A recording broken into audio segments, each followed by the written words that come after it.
el primer acudit que vaig escriure de tots, que aquest no m'ha fallat mai, ni una vegada, que és el primer que vaig escriure, que jo primer vaig començar a escriure en català, i llavors jo parlo en català sempre, però llavors a la classe hi havia un de la classe que no parlava català, llavors quan jo parlava amb ell en castellà, tothom reia, perquè jo a mi se'm donava molt malament el castellà en aquell moment, perquè mai havia parlat castellà i es notava molt que era catalana, deia catalanades, no sé què, i la gent reia molt, i em van dir, tia, eres muy graciosa hablando en castellano. I llavors vaig dir, vale, pues provo de fer el meu primer text en castellà perquè, jo què sé, li dona una gràcia extra, aquestes coses que pensem,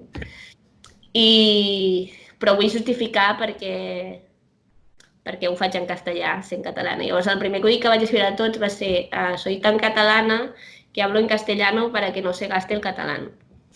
Aquell acudit no m'ha fallat ni una vegada. Des de la primera actuació, no el faig sempre, però quan el faig sempre sé que entra i sempre ha entrat. O sigui, no m'ha fallat ni una vegada.